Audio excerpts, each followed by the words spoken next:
हाँ जी, तो कैसे हो आप लोग? मैं आपका नीलेश भी आप बहुत-बहुत स्वागत करता हूँ super fast classes YouTube channel पे। दोस्तों आप स्क्रीन पे देख सकते हो ये लड़के ने एक प्री बोर्ड का पेपर भेजा है जिसके स्कूल में हुआ है ये प्री बोर्ड का पेपर, ठीक है? चलो इसको मैं पूरा का पूरा सॉल्व करा देता हूँ क्योंकि देखो ये जो क्वेश्चन है ना आपके अच्छे से जो एक ऑफलाइन टीचर होते हैं उनके द्वारा बनाया गया है, तो आप समझ सकते हो ये सारे के सारे क्वेश्चन कितने इंपॉर्टेंट है, ठीक है? हालाँकि इसमें कुछ जिस जिस भी टीचर के द्वारा ये क्वेश्चन पेपर बनाया गया है इसमें थोड़ी मिस्टेक्स हैं। मैं उसको भी सीधा करा दूँगा। चलो, इस वीडियो को हम लोग मतलब इस वीडियो के माध्यम से इस पेपर को सॉल्व करते हैं। किसी लड़के ने मुझे ये भेजा था व्हाट्सएप पे। बाकी अगर आपके भी स्कूलों में प्री बोर्ड का पेपर हो गया है, तो आप मुझे भेज सकते हो। मेरा नंबर आप जानते ही हो, अगर नहीं जानते तो आप लिख लो 85 42 86 64 46 या नंबर इस वीडियो के मैं डिस्क्रिप्शन में भी डाल दूँगा, ठीक है? बाकी चलो इस क्वेश्चन पेपर को हम लोग सॉल्व करते हैं। सबसे पहले आप लोग देख सकते हो, सबसे पहला प्रश्न है इसमें आप लोग देख सकते हो यहाँ पे कि शुक्ल युग को अन्य किस नाम से जाना जाता है, ठीक है? तो देखो भाई शुक्ल युग को अन्य किस नाम से जाना जाता है, तो क्षयवादी युग के नाम से भी जाना जाता है, प्रसाद युग के भी नाम से जाना जाता है, ठीक है? तो यहाँ पे देखो क्षयवाद, यहाँ पे सी वाला ऑप्शन है, तो सी वाला आपका बिल्कुल राइट ऑप्शन हो जाएगा। चलो आगे चलते हैं भाई। अगला प्रश्न देखो, सेकंड नंबर इसमें प्रश्न क्या है? सेकंड नंबर प्रश्न है कि अष्टयाम के रचनाकार है। अष्टयाम के रचनाकार कौन है भाई? तो अष्टयाम का रचनाकार सीधे ये बी वाला ऑप्शन आपका सही हो जाएगा, नाभादास। ये नाभादास सही हो जाएगा, अष्टयाम का रचनाकार नाभादास है। उसके बाद देखो इसमें थर्ड वाला प्रश्न क्या है? थर्ड वाला प्रश्न है कि आकाशदीप और ममता कृति है, तो भाई आकाशदीप और ममता जयशंकर प्रसाद की कृति है, इसमें फर्स्ट वाला ये ऑप्शन सही हो जाएगा। बाकी देखो फोर्थ नंबर जो प्रश्न है, ठीक है, सारे के सारे ये प्रश्न मैं देख रहा हूँ काफी इंपॉर्टेंट है। हिंदी की प्रथम कहानी है, हिंदी की प्रथम कहानी इंदुमती को माना जाता है। देखो अगर आप सारे के सारे जितने भी मतलब आपके प्री बोर्ड के पेपर हैं उनको सॉल्व करते हो ना, तो आपके बोर्ड एग्जाम के लिए वो काफ़ी इंपॉर्टेंट है क्योंकि उन्हीं में से क्वेश्चन आएगा। प्रीवियस ईयर आप पेपर सॉल्व करते हो तो प्रीवियस ईयर में से आएगा, ठीक है? प्रीवियस ईयर तो आप सातों सातों सेट का सॉल्व कर लेते हो, तो आपके एग्जाम में 40 से 45 नंबर का उसी में से फंस जाएगा। इसलिए मैंने अपनी ऐप, जो हमारी ऐप है यूपीएमएसपी स्टडी, अगर आप नहीं जानते तो हमारी ऐप है यूपीएमएसपी स्टडी कर कर, ठीक है? आप प्ले स्टोर से इसे डाउनलोड कर सकते हो। वहाँ पे आपको सातों सातों कोडों का पेपर मैंने डाल दिया है, फ्री में डाल दिया है। बाकी उसका सॉल्यूशन वहाँ पे चाहते हो तो आप लक्ष्य बैच ज्वाइन कर सकते हो, जिसकी प्राइस मात्र ₹199 में है। जिसमें आपको सारे सब्जेक्ट के सातों सातों कोडों का पेपर का सॉल्यूशन पीडीएफ के साथ अच्छे से, पीडीएफ में भी सॉल्यूशन, ठीक है? और वीडियो भी मिल जाएगा और टेस्ट भी मिल जाएगा, तो आप ये ऐप डाउनलोड कर सकते हो। चलो हम लोग आगे के क्वेश्चन करते हैं। हम लोग का चौथा क्वेश्चन हो गया कि हिंदी की प्रथम कहानी कौन है, तो वो है इंदुमती।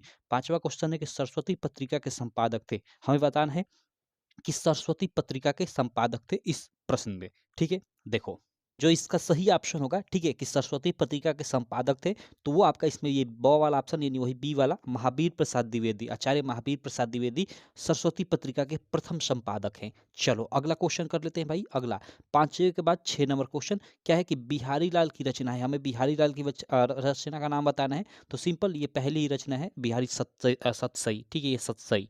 चलो अगला देखते हैं। अगला प्रश्न, प्रश्न संख्या देखो यहाँ पे 7 क्या है, ठीक है, कि तारसप्तक का प्रकाशन वर्ष है। हमें तारसप्तक का प्रकाशन वर्ष बताना है, तो वो भाई 1943 में प्रथम इसका प्रकाशन वर्ष हुआ था, ठीक, तारसप्तक का। तो इसका बी वाला इसमें जो है वो सही ऑप्शन हो जाएगा। उसके बाद देखो अगला प्रश्न है 8वां नंबर इसमें कि रीति काल के रीति सिद्ध काव्यधारा के प्रतिनिधि रचनाकार हैं, कौन से हैं? बिहारी भूषण या घनानंद या फिर देव। सही आपका बिहारी हो जाएगा, फर्स्ट वाला ऑप्शन। चलो अगला प्रश्न कर लेते हैं वैसे भाई। प्रश्न संख्या 9 है। प्रश्न संख्या 9 देख सकते हो कि आधुनिक युग की मीरा, भाई महादेवी वर्मा, आधुनिक युग की मीरा महादेवी वर्मा को कहा जाता है, सिंपल। चलो भाई, तो यह 9 प्रश्न हो गया। यहाँ नीचे आ जाते हैं। यहाँ देखो प्रश्न संख्या ये 10 आप लोग देख सकते हो कि नई कविता का प्रवर्तक माना जाता है। नई कविता का प्रवर्तक किसे माना जाता है? कई यहाँ पे ऑप्शन दिए, तो आप इसमें से ए वाला लगा लो, डॉक्टर धर्मवीर भारती, ठीक है? चलो अगला देखते हैं प्रश्न संख्या 11 भाई। प्रश्न संख्या 11 क्या है कि चरण कमल बंदौ हरिराय में किस अलंकार की अभिव्यक्ति? भाई कितनी बार मैं बता चुका हूँ, चरण कमल बंदौ हरिराय, ठीक है? ए वाला ऑप्शन आपका बिल्कुल राइट हो जाएगा। चलो अगला देखते हैं, यानी रूपक अलंकार। अगला देखते हैं त्रिफला का समास विग्रह है। भाई त्रिफला यानी 3 फलों का एक तरह से हम लोग समूह बोल सकते हैं, ठीक? तो यहाँ पे ये इसका ये सही हो जाएगा। उसके बाद चलो अगला देखो, यहाँ पे 13 नंबर प्रश्न कितना आसान है। शोक विकल सब रोहि रानी रूपशील बल तेज बखानी में कौन सा रस है? इसमें हमें रस बताना है भाई। देखो शोक विकल सब रोहि रानी, रोने की यहाँ पे बात आ रही है, तो वहाँ पे रोने की बात आ रही, तो वहाँ पे भाई करुणा आ रहा है, यानी करुण रस हो जाएगा, सिंपल, ठीक है? ये कई बार इसको भी मैं आपको बता चुका हूँ, ये करुण रस हो जाएगा। उसके बाद देखो आपका 14 नंबर प्रश्न है, आप स्क्रीन पे देख सकते हो। यह क्या है कि कपड़ा का तत्सम शब्द है। कपड़ा का हमें तत्सम शब्द बताना है, तो भाई वस्त्र, ठीक है, सिंपल। चलो आगे देखते हैं। अगला प्रश्न, अगला भाई नहीं नहीं, एक मिनट। कपड़ा शब्द का तत्सम रूप वस्त्र नहीं बल्कि करपट होगा, ये बी वाला ऑप्शन सही होगा क्योंकि हमें तत्सम पूछा जा रहा है। ठीक है, चलो ये तो कपड़ा और या फिर वस्त्र, ये आपका तद्भव हो जाएगा। आगे चलते हैं, अगला प्रश्न। प्रश्न संख्या 15, ये क्या है कि जो सिमरत शुद्धि हो गणनायक करिवर्तन के दोनों चरणों में कितनी मात्राएं। ओके भाई, मैं कई बार बता चुका हूँ इसको भी, जो सुमिरत सिद्धि हो गणनायक करिवर्तन, इसमें आपका ये मतलब एक तरह से ये आपका सोरठा छंद का उदाहरण है। ठीक है, तो सोरठा छंद का जो प्रथम चरण होता है उसमें आप जानते हो कि 11 मात्राएं होती हैं और सेकंड में 13, तो इन दोनों को जोड़ लो तो 24 मात्राएं हो जाएगी। ये आपका सही ऑप्शन हो जाएगा। चलो अगला प्रश्न करते हैं भाई। अगला प्रश्न, प्रश्न संख्या 15 के बाद प्रश्न संख्या 16 आप स्क्रीन पे देख सकते हो। प्रश्न संख्या 16 है कि अग्नि का पर्यायवाची है, हमें अग्नि का पर्यायवाची बताना है। ओके, अग्नि का पर्यायवाची भाई आग हो जाएगा, पावक हो जाएगा, अनल हो जाएगा, तो ये सभी डी वाला ऑप्शन बिल्कुल राइट हो जाएगा। चलो भाई, प्रश्न संख्या 16 के बाद देखो यहाँ पे मतलब यहाँ पे गलत पैटर्न डाला गया है। देखो मध्वारी का संधि विशेष आपके हिंदी में नहीं आएगा। ठीक है, उसके अलावा यहाँ पे ये प्रत्यय भी नहीं आएगा, और यहाँ मतलब ये शब्द रूप है ये भी नहीं आएगा, और ये धातु रूप है ये भी नहीं आएगा। ये चारों प्रश्न नहीं आएगा। अब कहो कि क्या आएगा यहाँ पे इन चारों प्रश्नों की जगह, तो देखो इन चारों प्रश्नों की जगह 4 नए प्रश्न आपके एक तरह से समझ जाओ। ठीक है, आपका देखो शब्द रूप में आपका केवल सर्वनाम शब्द रूप तद और इसमद, तद और इसमद दो ही आएगा। क्लियर। और उसके बाद आप जानते हो कि 3 नए और टॉपिक जुड़े हैं, वाक्य का स्वरूप। ठीक है, एक वाच्य परिवर्तन वाला। ठीक है, तो वाच्य परिवर्तन और एक मतलब पद परिचय जिसमें आपके विकारी और अविकारी शब्द, तो इनसे आपका रिलेटेड यहाँ पे प्रश्न रहेगा। तो आपका संधि से नहीं रहेगा, आपका न ही प्रत्यय से संबंधित प्रश्न रहेगा, न ही शब्द रूप से रहेगा, और न ही आपका यहाँ धातु यानी मतलब धातु रूप जो जैसे पट धातु लिख धातु उनसे प्रश्न था। तो यहाँ पे इस बात को आप ध्यान देना। ठीक, तो इसको मैं काट देता हूँ, इसको सॉल्व भी नहीं कराता हूँ, ये ओल्ड पैटर्न है, ये 2023 का पैटर्न है। ठीक है, चलो आगे चलते हैं। अगला अगला प्रश्न हम लोग, अगला जो है ये खंड ब के अंतर्गत प्रश्न है भाई, इनको हम लोग चलो सॉल्व कर लेते हैं। अब देखो इसमें आपके खंड ब में पहला आपका मतलब प्रश्न रहेगा आपका गद्यांश संबंधित, 2 गद्यांश रहेगा। ठीक है, उसमें से किसी एक का उत्तर देना रहेगा, जैसे ये एक गद्यांश है और नीचे एक आप देख सकते हो ये आपका ये एक गद्यांश है, दोनों में से किसी एक को करना है क्योंकि बीच में अथवा रहता है। तो देखो ऊपर वाला जो गद्यांश है, देखो यहाँ पे यह किस चैप्टर से है आपका, तो देखो दूसरी बात जो इस संबंध में विचारणीय है वह यह है कि संस्कृति। देखो यह संस्कृति शब्द आ गया, इतने से ही पहचान जाओगे आपका कि आपका ना हिंदी में जो आपका डॉक्टर राजेंद्र प्रसाद जी ने चैप्टर लिखा है, शायद 4th नंबर चैप्टर है आपका भारतीय संस्कृति, उसी से ये आपका ये मतलब गद्यांश लिया गया है। तो सिंपल अब इसमें आपका उपयुक्त पाठ के लेखक और मतलब गद्यांश के पाठ और लेखक का नाम बता रहे हैं तो सिंपल लिख दो, और इसमें रेखांकन नहीं किया है, मान लो कोई भी कर दे तो उसकी व्याख्या करते रहना, बाकी मैं इसको बता दिया। पढ़ोगे तो यहाँ एक थर्ड प्रश्न है उसका भी उत्तर मिल जाएगा। ठीक है, यहाँ देख सकते हो ये नीचे एक मतलब ये नॉर्मल प्रश्न है, इसका भी उत्तर मिल जाएगा।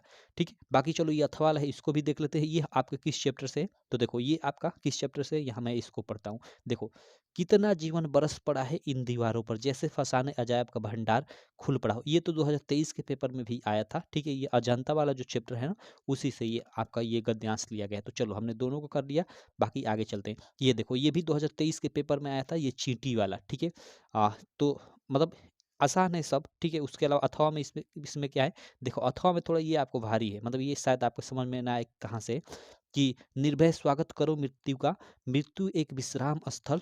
आगे देखते हैं आगे क्या लिखा है, जीव जहां से फिर चलता धारण कर नवजीवन मंडल।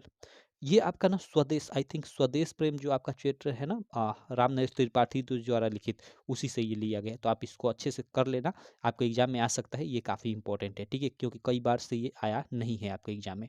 चलो, और ये आपका चीटी वाला तो आप जानते ही हो भाई, चीटी और चंद्रलोक में प्रथम बार। ठीक है, दोनों के दोनों किसने लिखा है भाई, तो इसका कमेंट कर कर आप बता देना। अभी तो कल ही मैं आपको कि सुबह ही बताया हूँ। बाकी चलो आगे चलते हैं।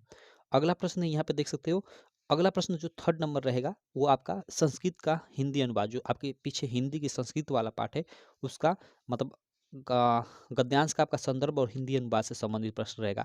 तो देखो ये आपका मानव जीवन से यानी ये भारतीय संस्कृति ही वाला चैप्टर है, उसी से यहाँ पे निश्चित है मतलब आना ही आना है, उसी से देखो ये है। तो इसका सिंपल संदर्भ लिखते रहे ना, इसमें लेखक कवि का नाम नहीं लिखना होता है, सिंपल सा संदर्भ लिखना होता है, और हिंदी अनुवाद करोगे तो 5 मार्क मिल जाएगा।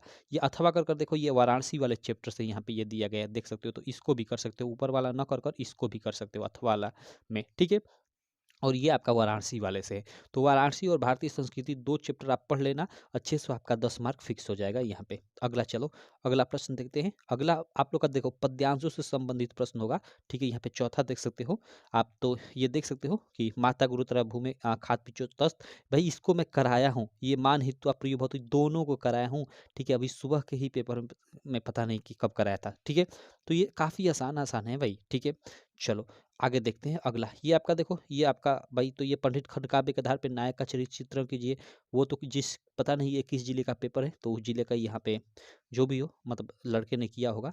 उसके बाद देखो मैं यहाँ पे लेखकों का जीवन परिचय और कवियों का जीवन परिचय, तो लेखकों को मैंने बताया है हमेशा आपको कि आप जयशंकर प्रसाद का, आप उसके अलावा जो मित्रता के लेखक है आचार्य रामचंद्र शुक्ल, उनका, और एक आप रामधारी सिंह दिनकर, 3 का याद कर लेना, आपके एग्जाम में फंस जाएगा, ठीक?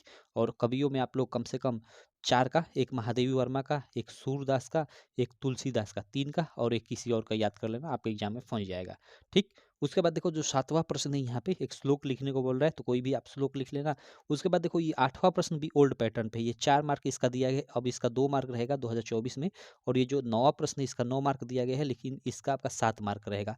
और यहाँ से 2-2 4 मार्क निकाल कर यहाँ पे एक नया प्रश्न ऐड किया गया है, ठीक है?